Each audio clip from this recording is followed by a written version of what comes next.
All right. Well, I just want to welcome everyone to today's session. Our session today is called Lead with Love, Building Boundaries Without Guilt. And today's session, our presentation is brought to you by the Women Can Inspire Foundation. And this presentation is also made possible by the support of the City of Richmond, the American Rescue Plan, and the Richmond Health Equity Fund.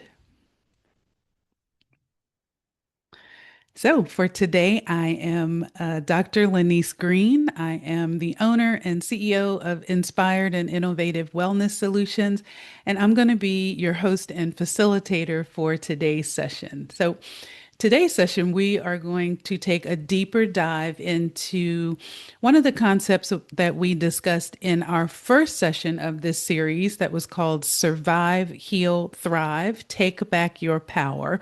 So if you missed the first session, I want you to be sure to go and check it out. You can find the recording on the Women Can Inspire Foundation YouTube channel, or you can just use the QR code that you see here on the screen to access the video.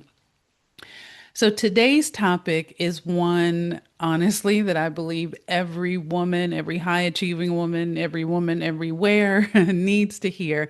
Because today we are talking about boundaries, not as rules to keep people out, but as a very powerful act of love, not just for ourselves, but also for other people.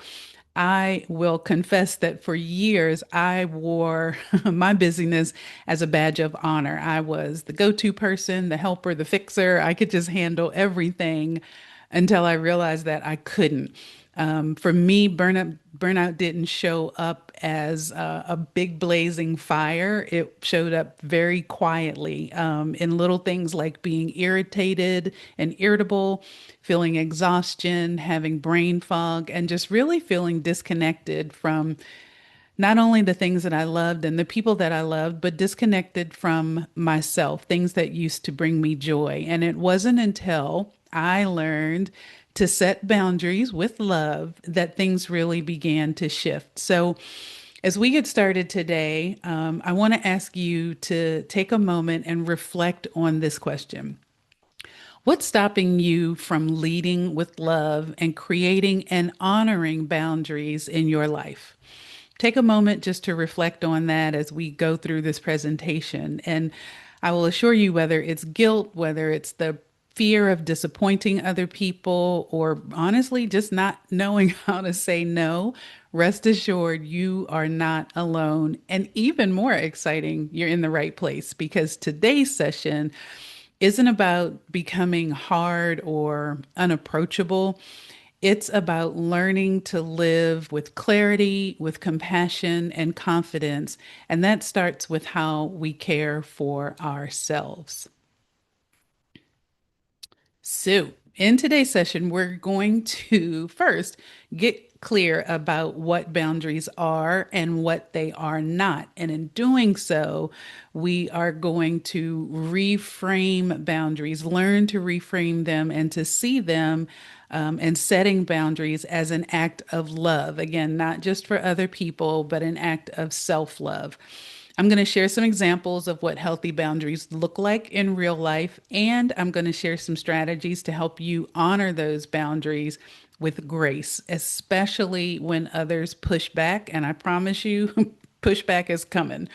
Finally, I'll share some simple boundary setting language that you can use that will help you to reduce any feelings of uneasiness or guilt that you might feel when you are beginning to create boundaries for yourself. So, if you're ready, let's go ahead and get started.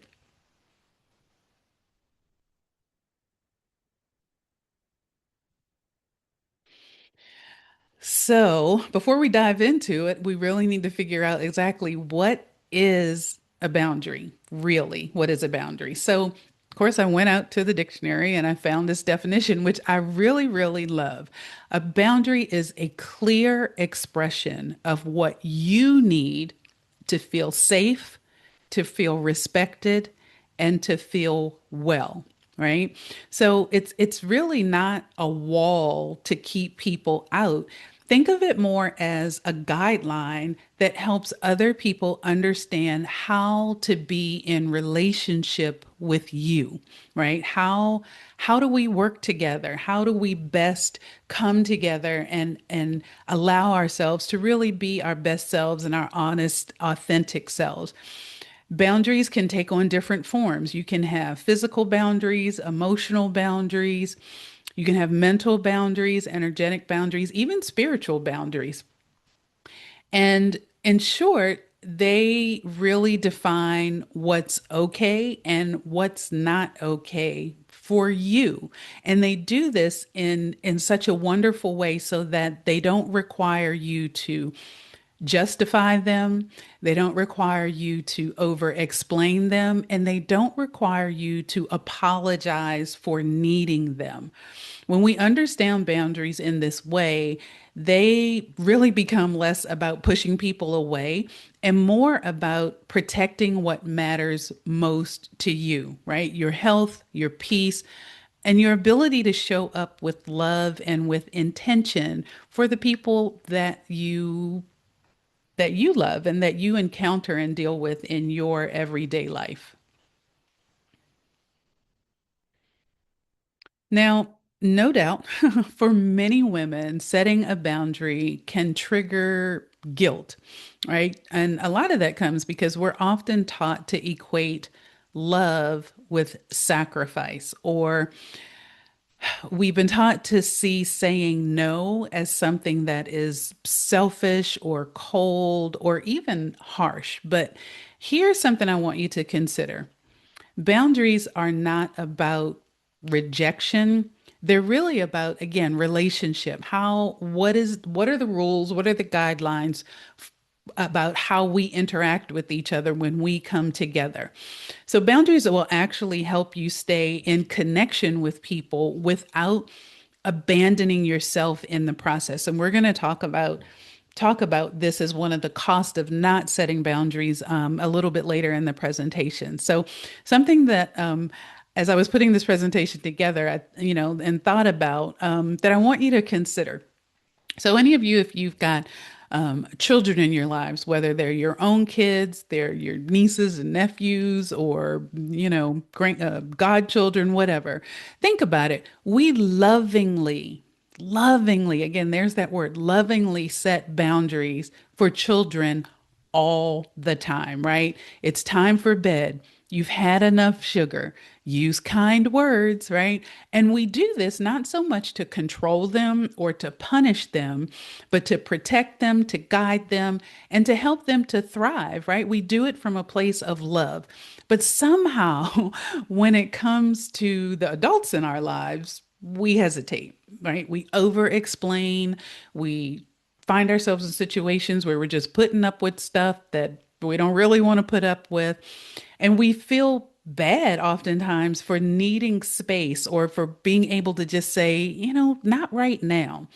So I think, this presentation today, it's an opportunity for us to remember that setting a boundary with someone you care about is really kind. It says to that person, this is what I need to stay well.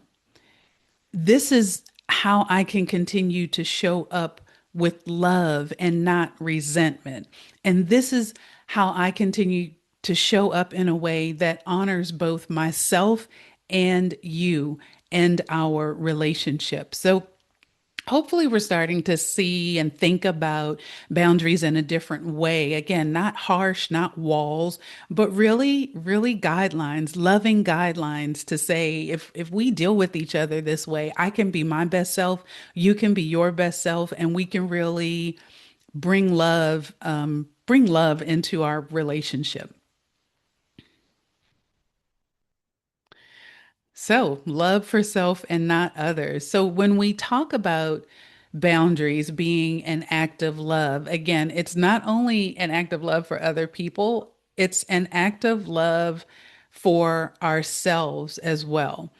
Um, Again, just like with children, you don't set boundaries because you don't care. It's really the opposite. You set boundaries because you do care. You care about yourself. You care about your energy. You care about your peace, your health, your joy, and you care about being able to maintain and preserve meaningful relationships with people, and not relationships that are built on exhaustion or even on silent frustration, right? Some of us have had those relationships where we don't speak our truth, we don't talk about our boundaries, we haven't shared with people how we can best relate with each other, and we suffer in silence, right? But when we begin to reframe boundaries as acts of love, again, for ourselves and the people around us,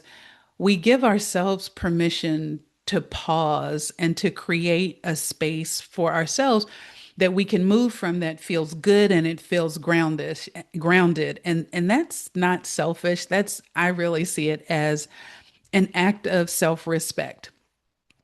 So I want you to ask yourself, where in your life are you lovingly, or have you lovingly set boundaries with children, but you're struggling to do the same thing with adults, right?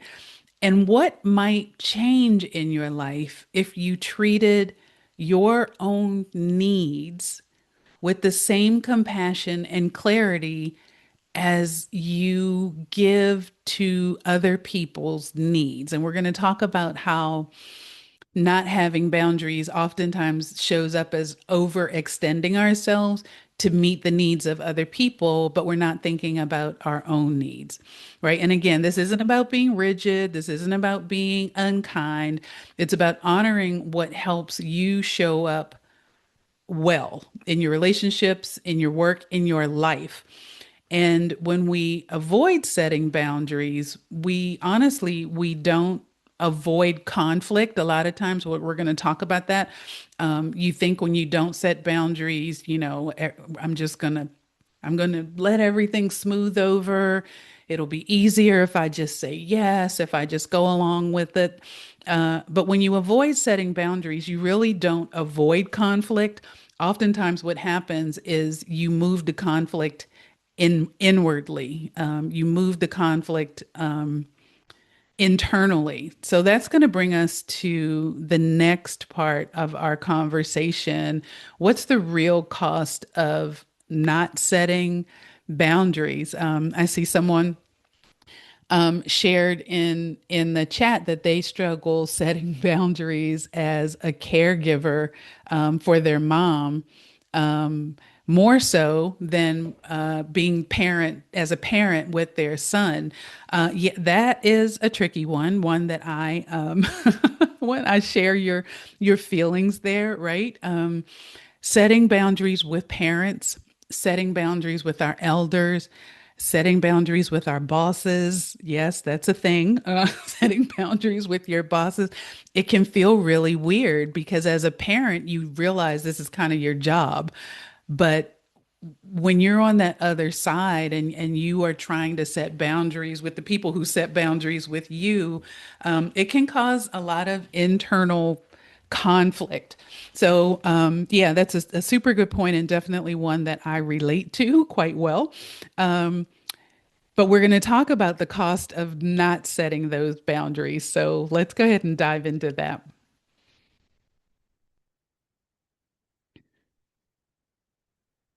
So, again, we often avoid setting boundaries because we don't want to seem difficult.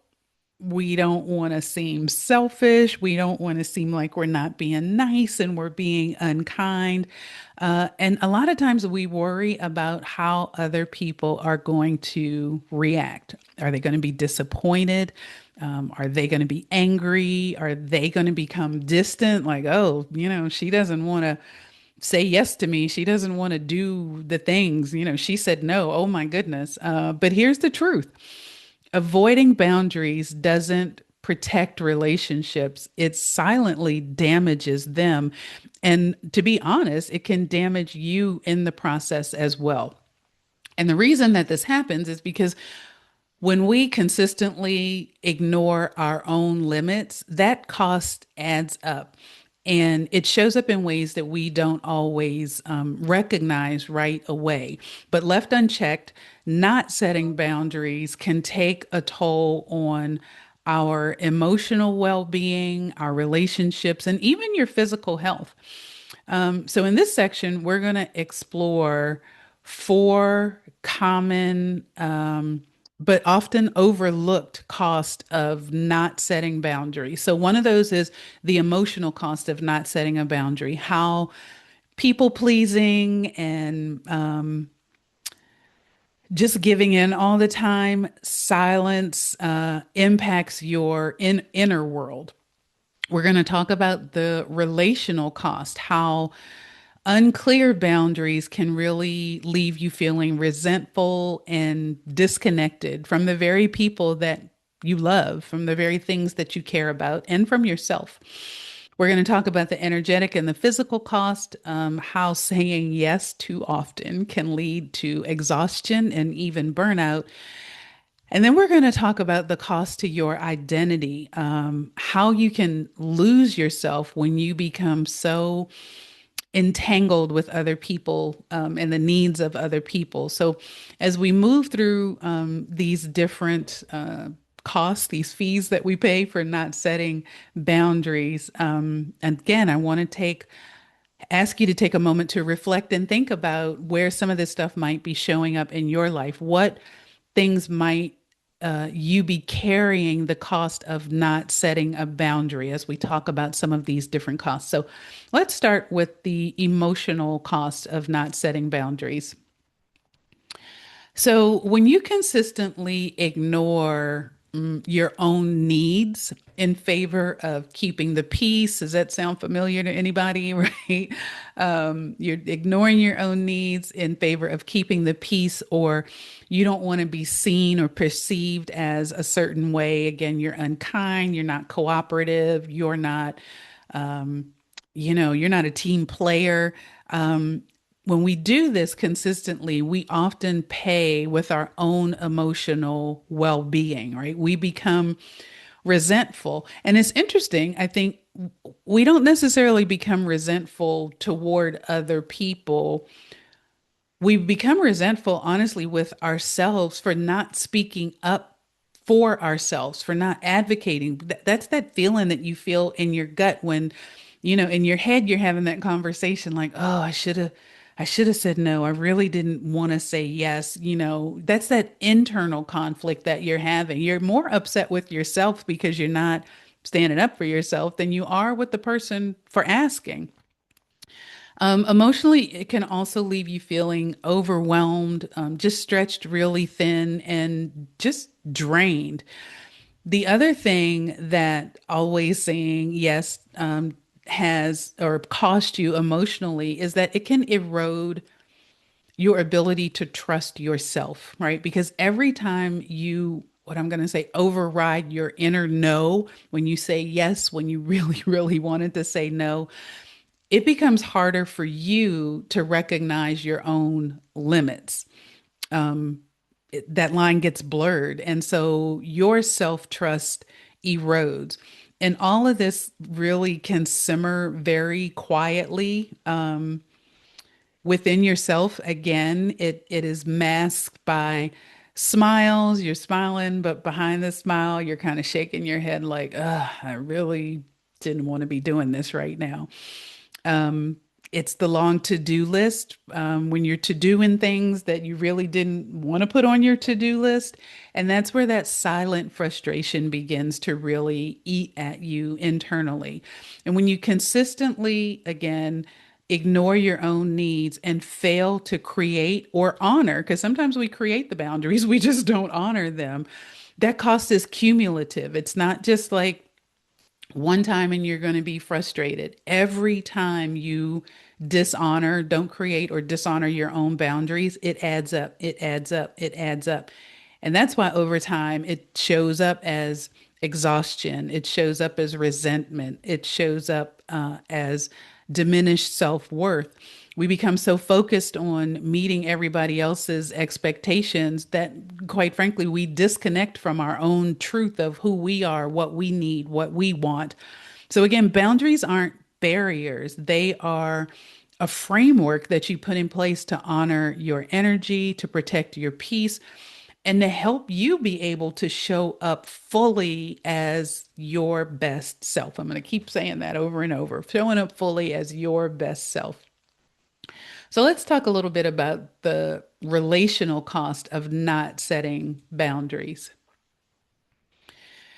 So here's another one that's a little tricky, right? Because contrary to what might stop us from setting these boundaries, what we fear, setting boundaries can actually and often does strengthen relationships, but avoiding setting the boundary with someone who you love or who you're in relationship with um, actually does the opposite. And when I say relationships, I don't necessarily mean personal or intimate relationships, again, because it's important to have boundaries at work. It's important to have boundaries with friends, with your spouse, with your kids, with your parents, with anybody that you relate to. So when I say relationship, when you are relating to another person, when you are engaged with another person, unspoken expectations build tension, right? People, I've learned maybe the hard way, people are not mind readers. Believe it or not, they are not mind readers. And so, we might think after a while, because again, we're having that conversation in our head, don't they know I'm busy? Don't they know I've got all of this? No, they don't. No, they don't. They don't, because you're not sharing that with them, right? So there's some miscommunication happening. We're not sharing that with them. Um, but the fact that they don't know and they ask, again, it's building that internal tension because we haven't been clear about sharing what our expectations and what our needs are. And when that happens, you might find that you begin to withdraw emotionally or physically from the people that you care about. And so, what does this show up looking like? The phone rings, right? And maybe it is someone who you find leans on you for support or for help. But then you look at the phone and you see the caller ID, and it's like, I don't think I'm going to answer that right now because they always ask me for something, right? And then you start to disconnect. And this is a friend, this is a family member, somebody that you love and care about. But because we haven't set our intentions and because we haven't established boundaries with them, now I'm just going to avoid them. I'm not going to talk to them right now. And so we start to disconnect potentially from people that we care about. And the irony is when in trying not to disappoint others, you will then start to show up as somebody that you are not. Again, because you have internalized the conflict. You think you're avoiding the conflict with other people, but you've internalized it. And so now because of that internal conflict, you're showing up annoyed, you're irritable, and nobody knows why because you haven't shared that information, but somewhere in there, somewhere inside of you, it's because you haven't set that boundary, because you haven't had that conversation. Maybe you didn't know, but now you do. Today you do, and that's what this is all about, building awareness, building self-awareness, and helping us get to places where we can avoid some of these costs. Relationships built. Oh, this is a one of those aha. What do they call them? Tweetable. But people still tweet. I don't know. These aha moments. I want you to write this down. I want you to take this one home with you and really marinate with it. Relationships built on unspoken sacrifice cannot thrive. Let me say that again. Relationships built on unspoken sacrifice cannot thrive. These relationships that are mutually beneficial, mutually nurturing, loving, require honesty, clarity, and mutual respect. But when we communicate our needs with honesty and respect, what we do, right, when we communicate our boundaries, we build trust not only with ourselves, but with the person that we are dealing with, the person that we are relating to. And this helps to reduce misunderstandings. And it also invites you to be able to connect more authentically with people. So, again, boundaries provide a foundation, a real strong foundation for relationships that is rooted in mutual respect, where you and the people that you are in relationship with, the people that you're dealing with, can all feel seen, you feel valued, and you feel safe. So I hope through these conversations, as we're continuing to talk about boundaries, what they are, what they're not, what it's costing us, you're really starting to see them differently, right? And then we're going to really get into the fun and talk about how do we put some of these boundaries into place. But before we get there, let's talk about the energetic and physical costs of not setting boundaries. So, first, there's the energy drain. Avoiding boundaries doesn't just take an emotional toll that we've talked about, it can also deplete your energy. Constantly overextending yourself will ultimately lead you to feel super fatigued when you're saying yes, when you really mean to say no. Again, you're creating that internal tension. You're the one having that conversation. Why did I say yes again? Oh my goodness. I really don't have time for this, right? You're having all of that conversation. The other person is just thinking, I'm so happy that Lenise said yes again. This is great, right? So saying yes when you really want to say no creates an internal tension that can quietly drain your energy reserves, right? You're spending energy managing the expectations of others instead of tending to your own needs, instead of putting your needs first. And when you do that, your nervous system kind of always stays in what I'm going to call a low grade state of stress, right? You're always alert. You're always bracing, like, who's going to ask me for what now? Oh my gosh, I'm talking to Bill again. I'm talking to Sally again. And they're busy. They're doing it. They've always got something on, but oh, they're always needing me to help with something. Or, the people at my friends, the people at church, they're always used to me volunteering, or at school and the room mom, taking the lead. So you're always sort of bracing for the next ask, right? And frankly, that's exhausting, right? Living just waiting for the shoe to drop. The physical manifestation of that over time, right? This energetic depletion will often show up physically in your body, headaches, tight shoulders.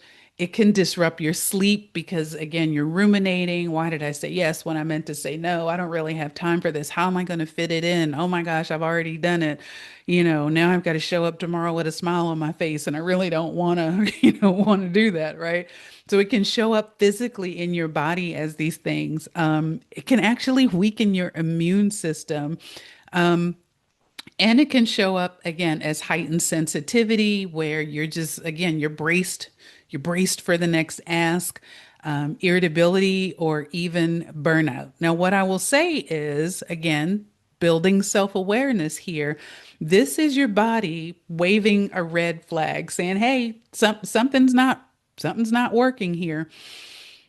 And unfortunately, and oftentimes, what we do is we ignore the red flag and we push through because we have been taught, particularly as women, or, kind of everywhere in society now, that exhaustion is just the price of being good, right? It's the price of being loyal. It's the price of being strong. You give and you give and you give. But the truth is, sacrificing your body to preserve boundaryless peace, right? Peace with no boundaries. That's not strength, that's survival. And you can't manage in survival mode for long. So we really want to again build that awareness if you're having some of those energetic or physical manifestations of not having boundaries. We got some answers for you coming up. The last cost of not setting boundaries we want to talk about has to do with identity. So, when we habitually avoid setting boundaries, what can happen is you really can begin to lose sight of who you are as a person. When we say yes out of guilt, and not because we really want to say yes, but we feel like we ought to say yes. What happens is you begin to prioritize the needs of other people so often that your own needs really get pushed so far to the back that they feel like just a little whisper back there. And then what you can find is that you become reactive, right? Responding to life instead of creating to it and creating it. And this is where identity starts to blur because without clear boundaries, something happens. You can get enmeshed with other people. Your identity becomes tangled in what other people expect of you, and so you begin to live. You begin to show up in ways that are more aligned with the way you think people want you to show up and may not necessarily be aligned with who the truth of who you are as a person.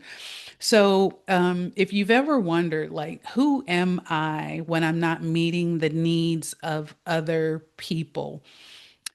What do I actually want, separate from what other people want from me? Have I been living someone else's version of my life? And here's the hint, right? Here's the hint. If you find that a lot of what you do is based on the shoulds of others, you should do this, you should get married, you should take a vacation, you should. I am a firm believer of not shouldn't on other people. But if you find that much of what you do is based on the shoulds of others, you might be in danger of losing sight of yourself and your own desires. And then you find that you're going to begin to disconnect from yourself. And that disconnection can show up as resentment. Again, it's resentment, but it's more internally focused. It's not resenting the other people for asking. If you really sit with it, right? In the beginning, you might feel like, again, how dare they ask me? But they're not mind readers. They don't know what's going on.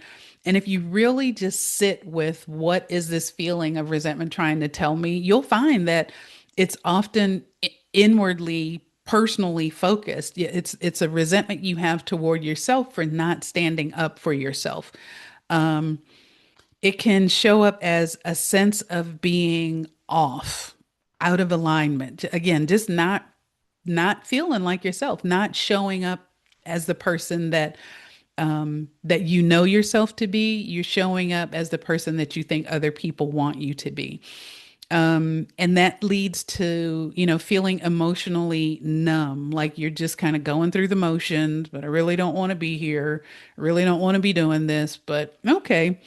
So again, setting boundaries is not just about managing time or managing energy. It's about honoring your identity and really coming back home to yourself, because when you set healthy boundaries, you are inviting mutual respect. You're inviting clearer communication between you and the person that you're dealing with, and really a more authentic connection between you and other people. I mean, the truth is, people can't honor limits that they don't know exist.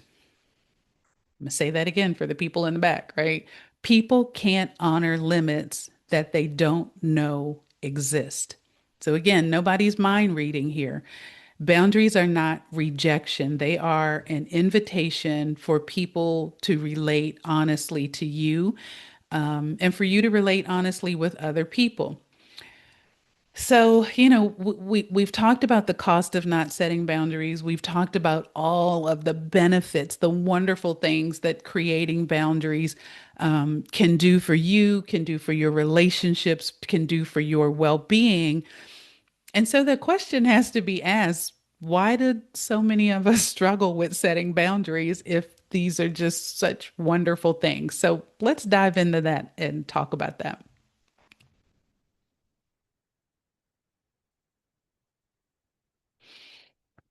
So, certainly, if setting boundaries was easy for everybody, we probably wouldn't be here this evening. So, it's probably not very easy. And there are some really good reasons for that. One of the first reasons is honestly that most of us were not taught to set clear, healthy limits. Instead, we heard, and these messages came at a very young age. We heard messages that actually signaled just the opposite. So I don't know if if any of these statements on here are familiar to you, things that you heard as a child growing up. I know I certainly did, right? So, parents will don't talk back, right? What that can do, if internalized without context, is it shuts down your ability to feel comfortable expressing yourself or to disagree, even if it's done respectfully. Just I don't care how, don't talk back, right? Give so and so, a hug. Don't be rude. Go over there and, give them a hug, right? This is teaching as children with no context. It teaches children to ignore their physical comfort or their instincts in order to please other people, right? If you've ever been around kids before, children are incredibly intuitive. They are so in tune to themselves. And sometimes, I know when my daughter was younger, there would be, someone come over, maybe they were a friend to me, but whatever it was about that person's energy, she just didn't feel comfortable, and maybe not knowing all that I know now, I never forced her to be like, oh, give them a hug. Oh, go say hi or whatever, because I wanted her, something intuitively to me said I wanted her to be okay with who she felt okay with and who she didn't feel okay with. And I didn't want to override whatever that was in her that said, no, this is not where I want to be right now. But a lot of people do, right? With kids, just go give them a hug. Don't be rude, be nice, right? Teaching kids to ignore their own physical comfort. Because I said so. Lord can't tell you how many times I heard that, right? Because I said so, right? Without context, again, this can discourage a person, I'll say a child, because oftentimes that's where it comes up, but we internalize these things. It can discourage you from questioning people or understanding boundaries, and really just teaches you to be obedient. Don't ask questions, just do it because I said so. Now, certainly there are times when that is necessary, but again, without context, these statements don't create a sense of safety when it comes to creating boundaries for ourselves. Be nice, don't make a scene, right? So, what this is doing, again, out of context, can prioritize, it tells you to be polite over advocating for yourself. Because sometimes, I'm not saying you need to make a scene, but sometimes you need to speak up for yourself. And that might not always come across as the nicest thing. That's just how fill in the blank, your uncle, that's just how she is. You still need to be respectful. So, again, this is suggesting that other people's inappropriate behavior must be tolerated for the sake of family dynamics, social situations. And so, again, you begin to internalize these things. You hurt their feelings. Now go apologize, right? It conditions a child to take responsibility for other people's emotions, even when they are asserting a valid boundary. So the thing is, again, we probably all heard these things before. And these statements are absolutely well intended by the parents, the aunts, the uncles, the elders that say these things to us. They say them because they're trying to teach us respect. They want to teach us kindness. They want to teach social behavior. But again, without context or without permission to have limits, they send a message that clearly says our needs and our comfort don't matter as much as keeping other people happy. And these messages can become deeply ingrained, especially for women who are often praised for being accommodated and penalized for being assertive. And these are some of the reasons why setting boundaries can trigger guilt or fear of rejection or these feelings of conflict. And again, until now, you may have felt these things, but not totally understood why. And it could well be some old programming that is informing you. Even when you know a boundary is necessary, a lot of times we'll hesitate to set it, afraid again of how other people are going to respond, or, maybe we're feeling selfish. So, again, something to think about. What early messages that you receive about saying no, about speaking up for yourself, or about prioritizing your needs? Were you given permission to do that? Were you taught how to do that? And if not, how are those messages still showing up for you today as an adult? Sit with that for a little bit. I think you might be interested, and there's a great meditation to see what comes up. All right. Why else do we not do we struggle setting boundaries? We fear the con fear the well, I'm sorry.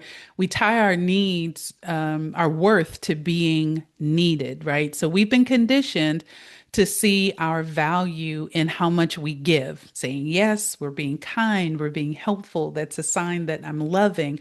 And saying no, selfish, we're ungrateful, we're not reliable. So when we try to set boundaries, we feel like we are betraying the identity that we've built for ourselves. Right. I'm no longer the go-to girl. I'm no longer the one everybody can depend on. And this struggle, again, it really runs deep for a lot of us, especially for women who were praised or rewarded, or if they were relied on for being dependable and nurturing and selfless, which, whether it was direct or whether it was implied, that's a whole lot of us, right? We grow up internalizing this belief that our worth is directly tied to how useful we are to others, how available we can make ourselves to others. And honestly, we don't think about it this way, but it just shows up. So much of what informs our behavior is subconscious. And so that's why I say, with these different reflection questions I give you, like, really sit with yourself and think about some of these things and let that subconscious bubble up. So again, we internalize this belief that our worth is directly tied to how useful or available we are to others. And so we begin to make ourselves indispensable, whether that's at home, whether that's at work, in your relationships, in your friendship, because we've been taught that this is what being good looks like. I'm always saying yes, I'm always available, and over time, we start to wear that a little bit as a badge of honor, right? We are now the go-to person, I'm the one everybody can count on. And there's a part of us that begins to find not just meaning, but validation in that. We give ourselves these labels. I'm the go-to girl. I'm the responsible one, and we do that unknowing, again, the cost, right? Because when your identity is entangled in being needed by another person, it can feel threatening then to set boundaries, because it's almost like you're rejecting who you are. You're pushing, no, I am the go-to girl. I am the responsible one. So when I say no, I don't want to be responsible for this. Wait a minute, then who am I? What am I doing here? I'm the responsible one, right? So we have to be mindful of these labels that we give to ourselves. This is where boundary setting, again, it starts to feel like a betrayal of your own identity, especially if you haven't learned to separate what you do from who you are.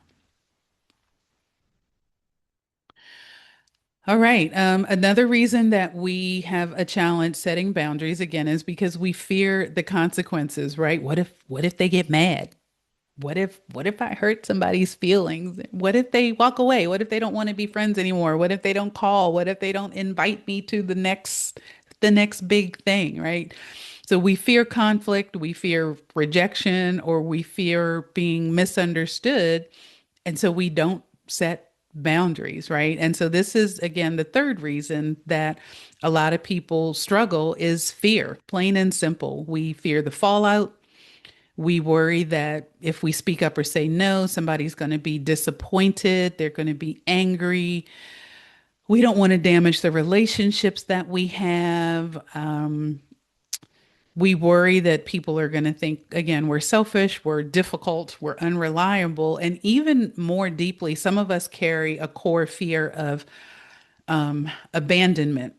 And so we're concerned that when we set boundaries, it's going to make other people pull away from us or walk out altogether. And so we say nothing, right? We stay quiet, we endure, we put up with because, I'd rather at least have the person around. I'd rather at least have the friend. At least they're going to invite me to the next thing.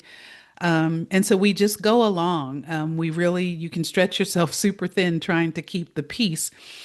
And sometimes, we have real life examples to back that fear up, right? Maybe we have lost relationships when we spoke our truth. Maybe we have been punished for saying no, or, maybe we have been labeled in important circles as being hard to work with or not a team member when we don't just go along.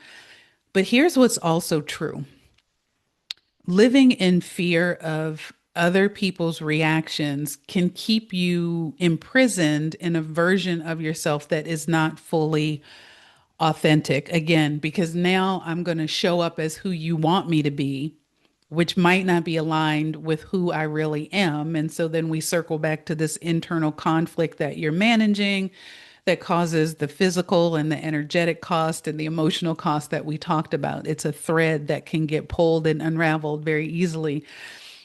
But again, boundaries aren't about controlling how other people respond because we can't be responsible for that. They're about honoring what is true for you, even when the outcome is not guaranteed. So, if anything that we've talked about so far feels, I'm going to say, uncomfortably familiar, please know that you're not alone. You are not weak. You are not dramatic. This is not a failing.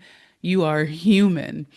And you have been likely shaped by a world that often, again, I'm focusing on the women here, that often ask women to give and to stretch and to smile no matter what the cost. But we're not here to blame, right? We're here to develop some self awareness. And the good news is that once you begin to see some of these patterns within yourself, you can start to shift them, right? So we have learned that early boundaries weren't safe.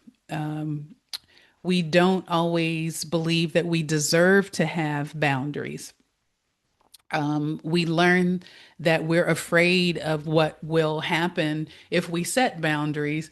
And we've also learned that not setting boundaries has a cost to our health, to our relationship, and our sense of self. So, what we're going to talk now is we're going to shift, right? So, we're going to talk about um, our struggles with boundaries and realize that they're human. We're human, and a lot of our struggles were learned.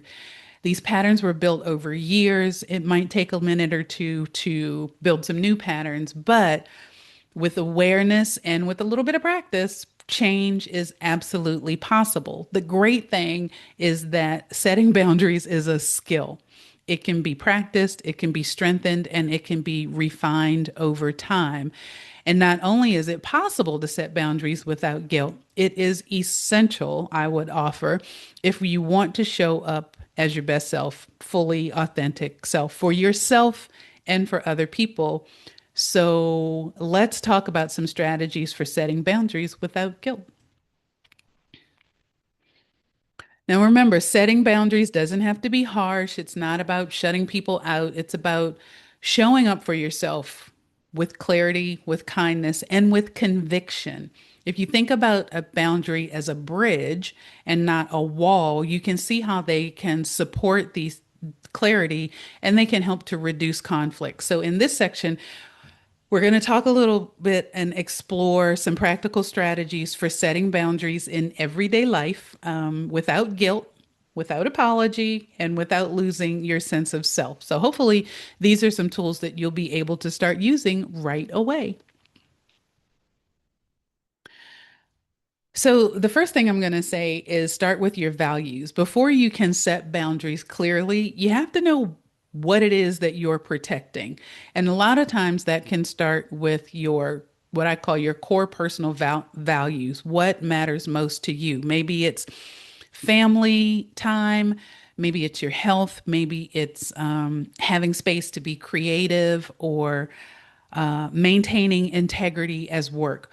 Your values can serve kind of as your internal compass. So when you're really clear on what your values are, boundaries become less about saying no to other people and more about saying yes to yourself. And that clarity can really help to cut through some of the guilt that you might feel. So, again, for reflection, ask yourself, what do I need more of in my life right now?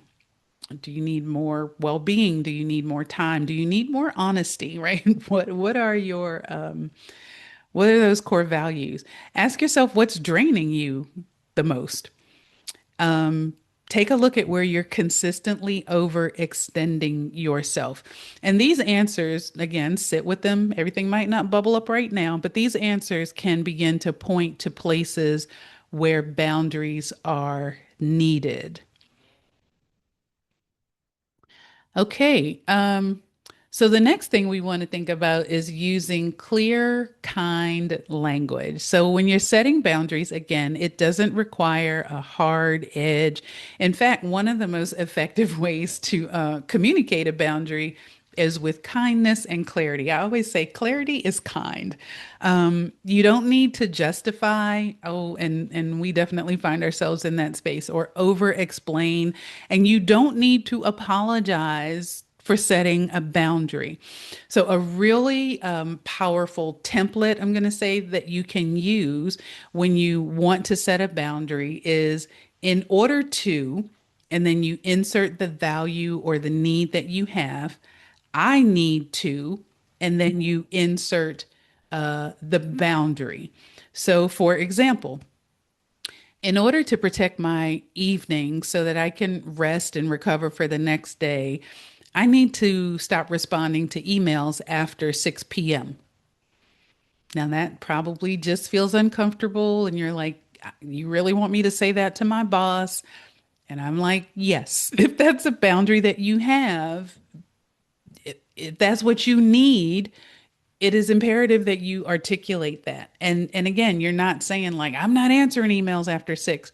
This is easy in order to protect my evenings and my rest, my family time. I really need to stop responding to emails after 6. You'd be surprised how people will be like, oh yeah, I'm not expecting you, to respond. Sometimes I just have to get it out of my head.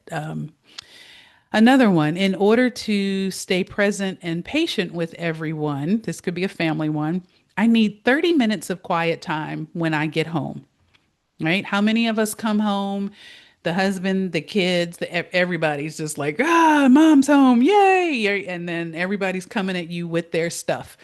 It is fine to say, I want to be there for you all. I don't want to be irritated and be giving you the side eye because you just started coming at me when I came in the door. So here is what I need. I need 30 minutes of quiet time, or 10 minutes, or 5 minutes, or 20 minutes, whatever it is. I need some quiet time when I first get home, period. You don't have to explain why you need the quiet time. You don't have to apologize for it. I'm sorry, I can't. No, you're not. This is what you need. It is okay to advocate for yourself and articulate your needs. This might be with friends. And another example, in order to honor my own values, I need to step away from conversations that feel harmful or unkind, right? Sometimes we get caught up in the gossip and we're talking about other people and you are not feeling it inside. It's all right to walk away. It's okay. Again, I don't need to explain to you. I need to not be a part of this conversation. And then I'm gone. And people are going to look at you a little weird, but it's okay, right? Being clear and kind gives the other person something to work with, right? It gives them a chance to adjust without being confused, without feeling resentful. And it also shows self respect and encourages others to respect you in return. I'm not just going to leave myself in this uncomfortable situation, right? I'm showing my self respect, and then they can do the same thing. I appreciate that Lanice is just not hanging around feeling some kind of way crazy just so she can be a part of this. This isn't comfortable for her. I respect the fact that she bows out. This gives you a chance to say, using this framework, gives you a chance to say hard things, what might feel hard, in a soft way. And that's what makes boundaries feel like love and not punishment. So, not all boundaries are about what we ask others to do. Sometimes the most transformative boundaries, believe it or not, are the ones we set with ourselves. They can shape how we spend our time, how we manage our own energy, and how we treat our own needs. But the same phrase, in order to, here's the value, I need to, here's expressing the need, that same phrase can guide your internal commitments as well, right? So, for example, me talking to myself, in order to feel rested, I need to stop scrolling right on social media. I need to stop scrolling at 10 o'clock and go to bed. I don't need to justify that to myself. I don't need to talk myself into it. But that's a clear boundary for me, right? Another example, in order to honor my creativity, I need to start protecting blocks of quiet time. I don't need to explain to myself why I need to do that, right? I can set that boundary for myself. So these are self boundaries. And when we honor them, we're building that self trust. We show ourselves the same respect that we often extend to other people. So now let's talk about how to say no in ways that feel honest, but they're still kind. And if we're being honest, many of us are very uncomfortable with saying no, right? We worry about, again, sounding rude, letting somebody down, or damaging a relationship. And so instead of saying no, we overextend, we overcommit, and we override our own personal needs. But a boundary doesn't have to sound like a brick wall. And there is really an art to saying no with both clarity and compassion. You can deliver a gentle no, we'll call it a gentle no, while still respecting your capacity. So you can try language like this: I really appreciate the invitation, but I'm going to pass this time, period. I don't need to explain to you why. I don't need to apologize. I'm just being clear. But I just said no. You didn't even hear no in the sentence. I really appreciate the invitation, but I'm going to pass this time. Um, Here's another one. I'd love to support you, but my plate is full right now. Again, you didn't hear the word no, but you just said no, right? Here's another. That's not something I can commit to, but thank you for thinking of me.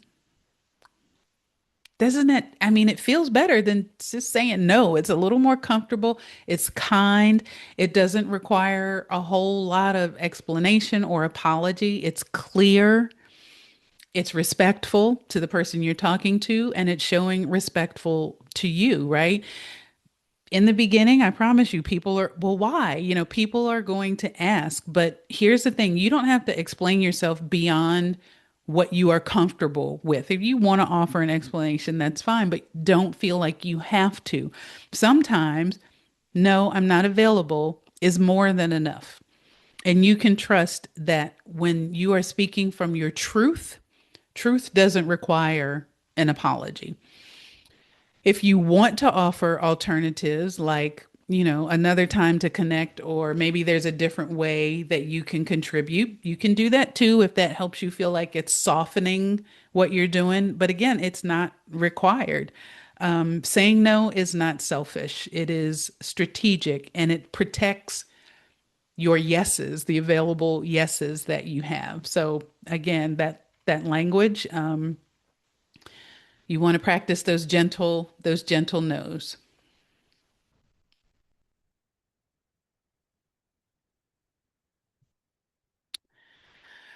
So, one of the most common questions I hear when we talk about boundaries is, okay, again, what do I actually say? And it's a good question, right? We've talked a little bit about it because when you're caught off guard, we often freeze or we will default to saying no or saying yes just out of habit. So, let's walk through a couple of statements. You can borrow them, feel free to, you can adapt them for your own. So, we'll talk about at work, with friends, and with family. So, at work, you might say you're being asked to take on more, take on more. And it's kind and clear to say, I'm really feeling like I'm at capacity right now. Can we revisit this next week or look at reassigning it? Can we look at reprioritizing, right? This communicates respect. I'm acknowledging what you're saying, but it also sets a limit and it invites collaboration instead of just shutting things down. With family or friends who always expect your time, I love being there for you, but I need to take some time for myself this weekend. Again, it's loving and it's clear, and it's okay to center yourself in your own schedule. Sometimes we get social invitations that you honestly you just don't have the energy for. Thanks so much for inviting me. Thanks for the invite, but I'm going to sit this one out to recharge. I don't know. Anybody that takes offense to you needing to recharge yourself, maybe there's another conversation we need to have. But again, notice there's no apology, just an appreciation and a boundary. When someone is leaning heavily on you emotionally, but you're not in the right space to support them, again, you can say, I care I care about what you're going through, but I just don't have the emotional bandwidth to talk right now. It's kind, it's honest, and guess what? You're allowed. So remember, boundaries don't always have to be confrontational. They can be calm, they can be compassionate, and always they can be rooted in self respect.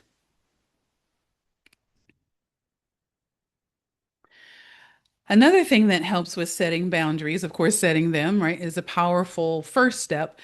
But what about sustaining them? That often requires some support. Um, When we thrive, we are surrounded by people who understand us, who respect us, and who have reinforced the choices that we make to take care of ourselves. And this is especially important if you're used to being the strong one, the go-to one, the reliable one, the one who fixes everything, right?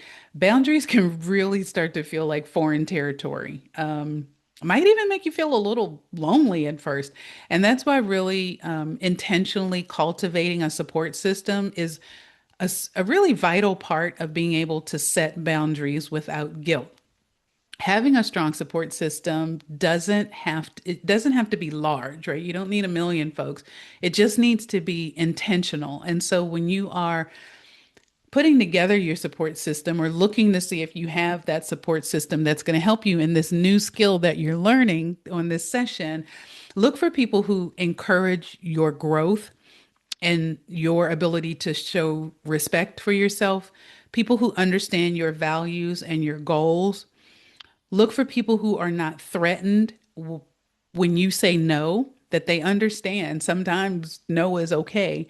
Um, and look for people who will offer accountability without judgment. And these could be friends, coaches, it could be a therapist, it could be a support group.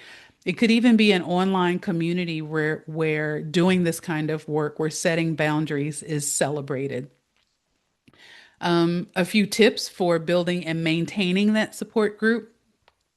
Here we go, right? Communicate clearly. Let your support system know what you're working on, whether it's learning to say no more often, protecting your weekends, prioritizing your rest, so that they can help you, keep you honest, right? When you're working to set these boundaries, when you're sharing with them, um, maybe they can again help with accountability. And didn't you say you were trying to prioritize your weekends, and now we're talking about you have something planned for the next 6 weekends. So we want to be mindful of that. Ask for specific kinds of help. Can you remind me that I don't need to justify my no, or can we check in weekly while I'm practicing this, right? So this is work, right? It's a little bit of work. It's foreign work, but you can get support to make it happen. Be honest about what it is that you are unlearning. And it's okay to share that this is new and sometimes it's uncomfortable territory. Right? I'm learning to say no. I'm learning to honor my own boundaries and actually go to bed at 10 o'clock every night. I'm learning to not feel the need to answer emails at 10 o'clock at night, right? So you can talk about and be honest about the behaviors or the habits that you are unlearning. And be willing to give support too, right? Healthy support systems are reciprocal. They're not transactional, not one way. So make sure you're cheering other people on as they are maintaining their boundaries, just like they are cheering you on. Alrighty, so I think we are coming to time here. So just some takeaways, right? So boundaries are a gift. They are loving. They are not punishment. It is a bridge. It is not a wall. All of the metaphors and analogies that we've shared. It's an act of love for not just other people, but for yourself as well. And you're not selfish for protecting your time. You're not selfish for protecting your energy. And it is not selfish of you to protect your peace. When you start setting boundaries, you might feel a little uncomfortable in the beginning, right? This is not a sign that you're doing something wrong. It's a sign that you're doing something new, and that's okay, right? Because what's new is going to be old soon, and you're going to feel all of the goodness that we talked about from setting these boundaries. It might feel a little uncomfortable in the beginning. Saying no allows you to create space for things that truly matter that you can say yes to. And again, setting boundaries teaches other people how to treat you by how you treat yourself. If you, just don't set boundaries, you can't be mad if people are walking all over you. You're not setting that example. Every time you honor your boundaries, you are reclaiming your power. You are rewriting the story that says your worth is tied up in availability. You're going to rewrite that story. You are allowed to take up space. You are allowed to protect your energy. And you are allowed to lead your life with intention. So remember, boundaries are not walls, they are bridges to a life that is rooted in love, in clarity, and in kindness and freedom. So make that note to yourself. Your boundaries are important. So that's it for this session. I want to thank the Women Can Inspire Foundation and our other sponsors for making these sessions possible. And until next time, this is Dr. Lanice Green with Inspired and Innovative Wellness, Well with L, wishing you good mental well being. Have a wonderful evening and be well.